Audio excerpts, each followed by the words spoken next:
Welcome to the Archive Room podcast. The Nation Station, Men's Radio.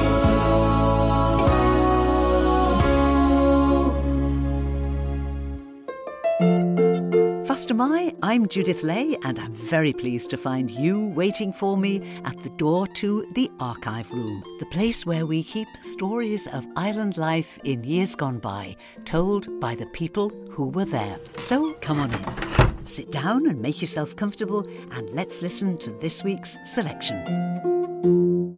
Manx Radio has just celebrated its 60th birthday. But in the mid-1990s, there was a real challenge for listeners when Radio Isabella took to the air. They had a great mix of news, features and fun, with some high-profile sponsors and great guests, as you can hear later in this programme.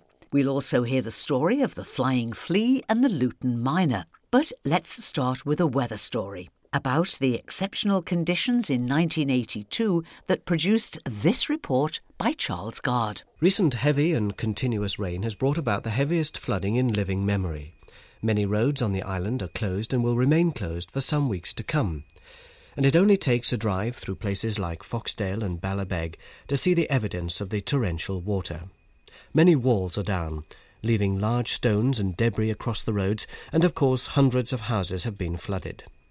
In Foxdale, a car driver was very fortunate to escape with his life, as the road he was driving on subsided and he was swept down a bank in his car. Only strong trees prevented him being carried into the swollen Foxdale River. But it seems to have been the Silverburn Estate, so named due to its proximity to the normally pleasant and meandering Silverburn River, that's been most drastically affected. I went down there earlier to see the damage and to talk to some of the residents. Well, that's the sound of furniture being hosed down before it's been taken away to be dried. I'm at the bottom of the Silverburn Estate. This must have been one of the hardest hit parts. Standing here next to a resident, what exactly happened at your house?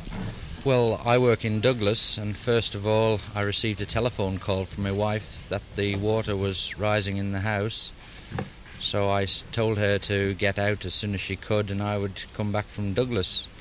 When I arrived, I saw firemen wading up and down the road up to their armpits in water. I didn't know where my wife was, and then a neighbour said that she'd managed to get to higher ground.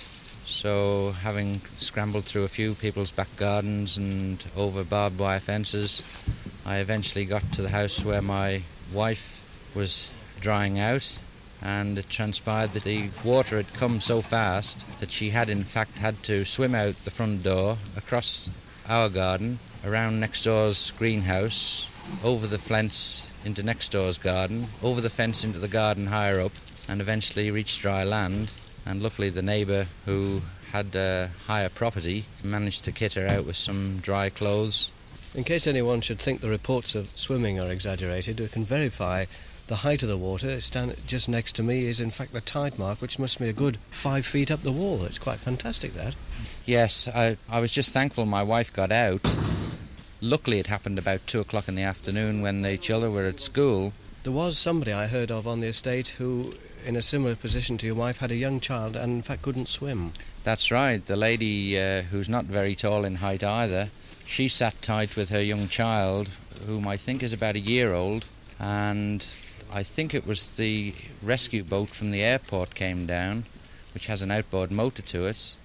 Luckily it had the motor, because I was talking to some of the other rescue crews who said that if they'd had a dinghy with just oars and paddles, they'd have been swept clean down the river and probably ended up in Castletown Harbour. So there was in fact a torrent coming around the house, it wasn't just still water? Oh no, it was quite a torrent flowing right down the river and out beyond this house on our left, and then back into the river, and then down to Castletown. Would it deter you from continuing to live by the river? Oh no, I don't think so. I think this was just a one-off. As we've heard, of course, the water doesn't lap quietly around the walls of your living room. It goes past in a boiling, surging torrent. And one fireman working to rescue people from the houses at Silverburn was wading out into the water attached to a rope which was tied to a lamppost, one of the few things still with its head above water. It's hard to imagine how the small Silverburn River could cause so much havoc and rise so suddenly to a width, it was estimated at one point, of 100 yards. Well, that angry, roaring noise is, would you believe it, the Silverburn River. And I'm standing on the banks of it, just by the Monk's Bridge. There are trees caught in the bridge, and looking through the arches, I can see an immense swirling torrent which is coming down and past me. The house nearest the bridge must have suffered some damage. This gentleman has the story of how he saw the water rise yesterday. I would say we first noticed it about 1:45. Lunchtime, yes. We were just about to sit down for lunch when I spotted the river coming up to the top of the bank. Now, I've seen it as high as that before. So you weren't at first too concerned? Not too concerned at all, but within 3 minutes it was right up to our back door. And I had the door open at the time before I knew where it was. The water was swirling into the kitchen. And it was probably at that stage 6 or 8 inches deep. And it was coming fast and furious. And then my helper, who was here, said to me, "What about your car?" which was sitting outside the front gate. And I looked at it, and it was under about 6 to 8 inches of water at that time. And I thought, well, I better move it. So I started on my way down to move it, which was only 20 yards away. And before I got anywhere near it, the depth of the water was up to probably at least 2 feet. And the car started to rock. And I realised that I couldn't do anything about it. Within seconds, it was virtually airborne. And it just slid down the path and hit a bank on the other side of the path. And it stayed there for about, probably 30 seconds. And then it just toppled over on the side and into the river and away down the river like a log of wood.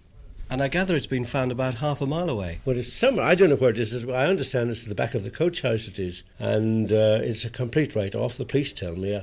I haven't seen it. I've just been told it's a write-off and I can't do anything about it then. If I may just say so, Mr. Guard, it was rather touching to see the Lieutenant Governor here this morning, who was very sympathetic, and I'm sure he must be a very busy man, but to take time out and come down and have a word with people, it certainly was a good morale booster. I think it was nice that in a crisis like this, where people whom you normally wouldn't meet take time out to come and sympathise, if you like. It was a morale booster. And the Governor providing the morale booster on that occasion in 1982 was Rear Admiral Sir Nigel Cecil. He was followed by Major General Sir Laurence New, who grew up and went to school on the island and was Lieutenant Governor from 1985 to 1990. It was on Tynwald Day in Sir Lawrence's final year of office that Charles Guard recorded this conversation, which includes a reminder of a significant constitutional change that took place at that time. This year's the last year for Major General Sir Laurence New as Governor.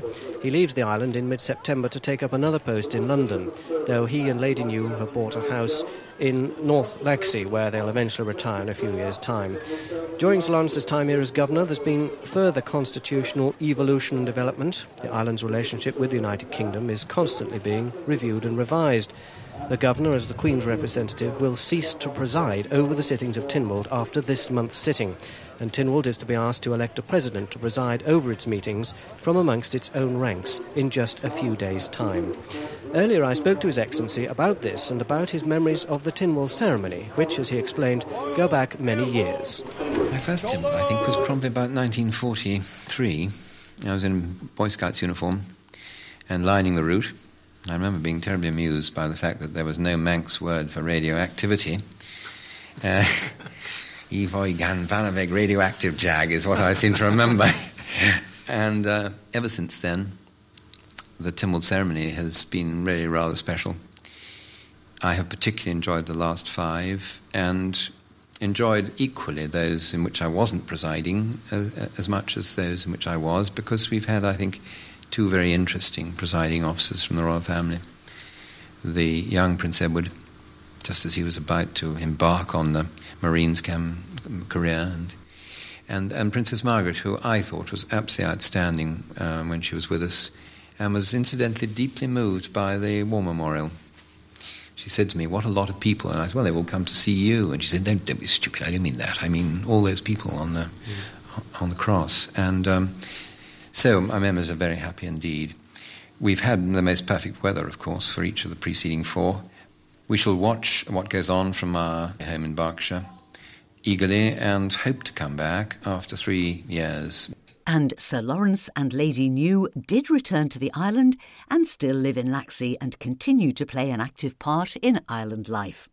Successive governors have always been keen to be part of Manx life, and on this programme next week we'll hear what happened when another Lieutenant Governor went to Cronkyvoddy and put his hand to the plough.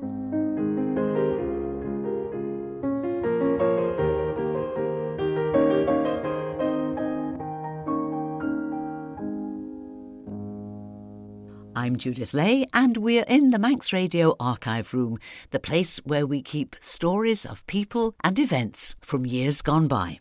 So often when I listen to stories of the great characters of island life, I wish I could meet them. And I'm sure you'll feel the same as you listen to David Collister talking with sisters Muriel Christian and Joy Mullen about their father, Jack Carine, and the story of the Flying Flea and the Luton Minor, the two aircraft that he built in their family home here on the island, which also happened to be a hotel. Jack was born in 1899 and died in 1972 at the age of 73. What do you remember of the aircraft itself? Just that it was built in the back dining room of King's Lynn, Castle Drive, and at the back of the Castlemona Hotel, in the garages down there. And it was put together with Dad, with Leonard Johnson and a few odd pals of his. And then eventually it was taken out and brought down to Church Farm in Castletown. And Tom and Myra Corrin farmed there at the time. This was for the test flight, was it? The test flight, yes. It took off and flew to the great amount of 50 feet and landed safely. Yeah. And after that, it was then transported up to Close Lake. It's Andreas, I think, isn't it? Andreas, yeah. It then had another few flights up there, and eventually it was damaged. And I think, that was more or less, the end of it at that time. And I just can't remember what happened to it after that. No, there's been no trace of it since. No trace of it since, no. Did you actually ever sit in it? Yes, sat in it as a child, yes, as a youngster, yes. While he was building it, of course, yeah. So you say he was built some of it in the hotel then, really? Yes. Where? As part of it was built actually in the hotel, was it? In King's Lynn? Yeah. Yes. Oh, yes. Was some of it built at the power station, we heard as well? Was it? Well, yes. Yes, it was. Was that unofficial, was it? It was an official one, that, yes. Yeah. So, yeah, it was. Right. With the help of the lads there too, But, well, what did your mother think of this going on? Oh, she didn't think very much of it. I think she was a bit worried about the outcome of it. Oh, it was quite a trying time for her, I think, wasn't it, Joy? Were you with it when you went it down for this first flight then? No, yes, I was. Yeah, yes, yeah. But it just did a sort of, what do they call them? Bumps and, flies and bumps and what have you. Flying and bumping flying a bit, and bumping a bit, yeah. But it was safe, and it did land perfectly well there. Yes. And it was quite exciting, really. It was the first time he'd tried it out, and it went. Well, I suppose at that time, 1936, people would be trying all kinds of things. I mean, it was a time to experiment, was it? Oh, yes. In between the wars. Yeah, that's right, yes. He tried his hand at anything. Yeah. And you were a very young girl at the time. 14 I was at the time, yes. And you were what? Joy? Oh, good heavens, I would be 8. What do you remember of all this? I mean, there was another aircraft after the Flying Flea. You don't remember the Flying Flea, do you? Or do you? I have a vague recollection of it, yeah. But the Luton Minor, I remember having a brush and putting dope on the wings. Yes. It smelled like pear drops, beautiful smell. Right. Absolutely now wonderful. then, the Luton Minor is the one you're more familiar with then. Now that came a few years later. Yeah. A much bigger aircraft, really. Much bigger, yeah. Where was that made then? That was definitely King's Lynn and the back of the Castlemona garages. Uh-huh. Yes, and the body part was so big in the dining room that they couldn't get it out, so they had to take a pane of glass out of the lounge window to get the body part out. And a wall had to come down as well. Right. A wall as well, yes. A wall. There's no problem with him, no. Well, look, it's an illustration here. It's got a fair wingspan anyway. It has, yes. That went straight down to Close Lake. Yeah. Did you go with it? First time. No, I didn't. No. But you did subsequent times? Yes, very, very often on a Thursday afternoon, unbeknown to my mother. Oh, she wasn't to know. Oh, no, don't tell your mother where we're going, you know, so... So did you get a flight in it or anything? No. That wouldn't be allowed, would it? No, we used to have some good fun, but... Dad did go away to Barton Aerodrome and had 6 lessons, but didn't get his licence. So all this is rather unofficial, was it? Rather unofficial. And, of course, Fred Dodd, he flew it, and he crash-landed it a little bit and broke his leg. I remember that. Yeah. But then it was put together again, wasn't it? Mm-hmm. And Dad took it up, unofficially, and flew it quite a while, but he landed on top of an orchard. And a twig came up through the fuselage and through his mouth here, and he had to go to Ramsey Cottage. Now, you were there that day, Joy. I was, yeah. What do you remember of that then? Well, Willie Cunningham took me home, and my mother asked to see where my father was, unbeknown that we were there.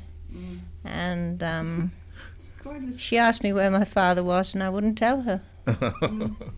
And of course Willie Cunningham flew out of the door when he left me there, and the next thing I remember was hours later my father arriving in King's Lynn.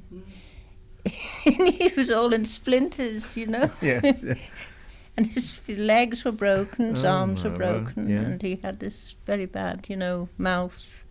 A tree, it was a branch went up. Yes. In the middle of the summer, a house full of visitors, about 60 people in. Your mother must have gone mad. Oh, she did. She really did, yes. I mean, she was so upset and worried about him. But then after that, it was just before the war started. Yeah. And I think the authorities were beginning to say, who's this man that's flying this plane that hasn't got a licence, you know? Yes. And I think they were just about to clamp down on Dad when the war did break out, and it was all forgotten. Yeah. You know, nobody sort of pressed charges or anything like that, you know. But, I mean, it was his own fault. I mean, he was flying it, so nobody else was involved at that time. Yeah. But he was quite a character then. Oh, absolutely. Absolutely. He tried, handed anything. Yes. Wouldn't he? Do you remember when he sold that fishing boat? Yeah.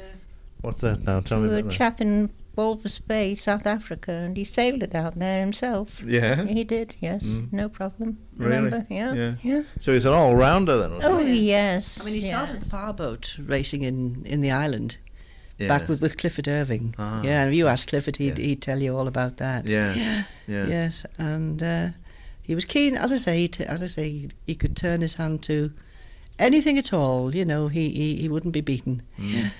So 60 years on from the Flying Flea, what do you think now, eh? I think it was wonderful. We had a marvellous childhood. It was absolutely great. Yeah. There was always something going on in our lives, wasn't there? Oh, yes. And then he started painting, and he's done some beautiful pictures. Kathleen, my sister in Douglas, has got a lot of his paintings. Yeah. They were lovely. Because he was getting a bit older by then, you know, and I think he wanted to do something more leisurely. Relaxing, That's right, and he and John Nicholson used to go out quite a lot together. Every Saturday they were off painting somewhere. As I say, we had a real happy childhood, and, you know, life was great. Absolutely wonderful. Muriel Christian and Joy Mullen were in conversation with David Collister, sharing memories of life with their father, Jack Carine. And now, I take you back to 1995, and a new radio station takes to the Manx airwaves. Hello, listeners. This is Radio Isabella. Hello, listeners. This is the news from Shane and Matthew. At the end of this month's news, listen out for the Brilliant Board, where we will be saying brilliant, well done to some of our listeners. But first, over to Matthew with some of this month's news. Mr. and Mrs. Booth have had a lovely baby girl. They've decided to call her Heather. Mr. Powley came in to talk to the Stamp Club. Mr. Gare came into Class 6 to talk about the war.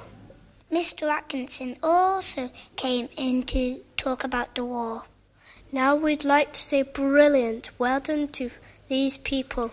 Well done to all the girls and boys in the choir.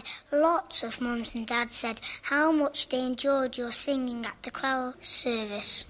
Alice Niven won £30 worth of books for her class. Brilliant.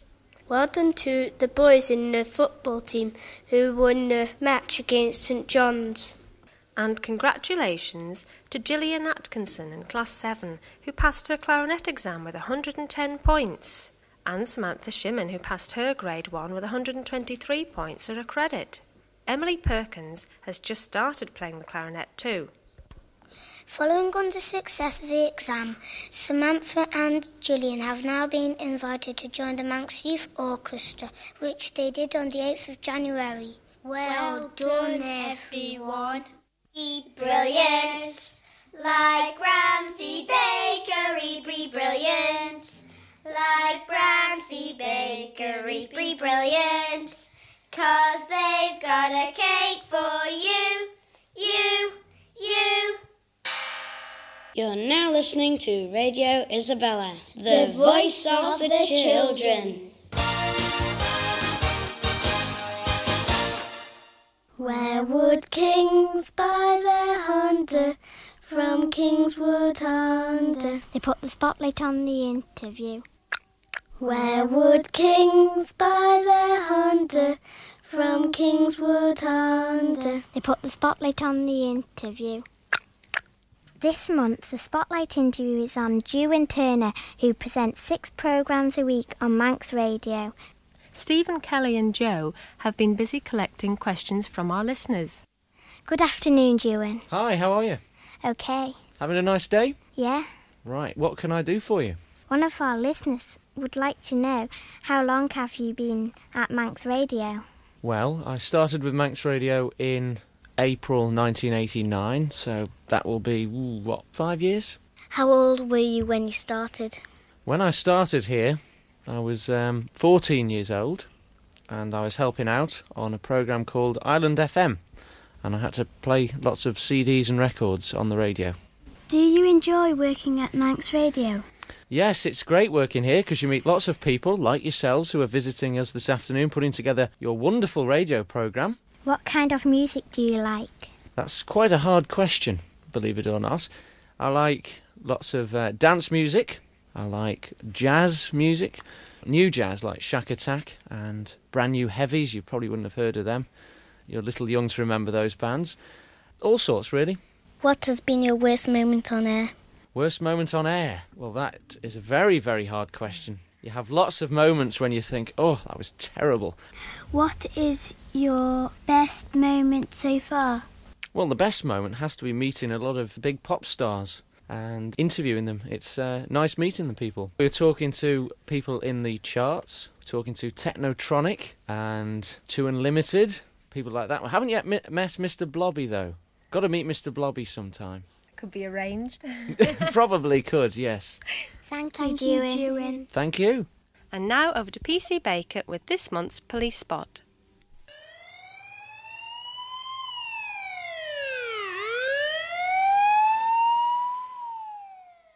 Hello everybody, I'm PC Baker. The early evenings and the nights are dark now, so if you have to go out then please wear something bright, something very vivid, so the car drivers can see you, so that you're shining out. Be seen, be bright, please be a bright spark out at night. Stay on the pavements, and if you have to cross the roads, please take care. Check and treble check for cars or motorbikes or even pedal cyclists. Don't take chances. Point 2. Possibly many of you may go shopping on your own or with your older brother or sister or friends. But there is one thing that I need you all to remember, and that is don't go or speak with anybody who is a stranger. Now here you're all saying, well, who is a stranger? A stranger is somebody you don't know. A stranger could be somebody who offers you sweets or presents. They may smile at you, they may be very kind to you, but unless your parents know where you're going, you say no to this person because they are strangers. If you're out with your brothers, sisters, family, mum or dad, if a stranger comes and talks to you, tell your mum or your dad or the person you're out with. Please say no to strangers. Right, on to a happier note. I need all you children to help me on something. When you all get into your cars with your parents, your mum and dad, friends, you're all supposed to now wear seatbelts. So if dad or mum gets in the car and they start driving off without the seatbelt, please tell them. remind him or her to wear the seatbelt and tell them to strap you in. If mum or dad are caught by the police, it could cost them up to £50. But the most important thing is, if an accident does happen, it stops injuries. So just remind your mum and dad when you get in the car and they may forget, just say, Mum, Dad, seatbelts. So until next time, all keep safe and keep up the good work.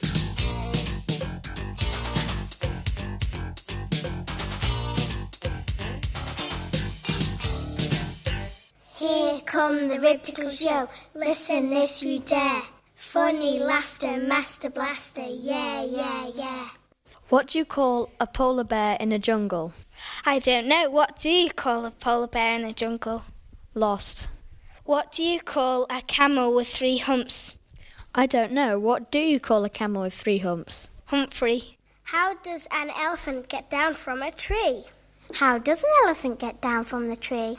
He stands on a leaf and waits till autumn. What is black, white and red all over? What is black, white, red all over?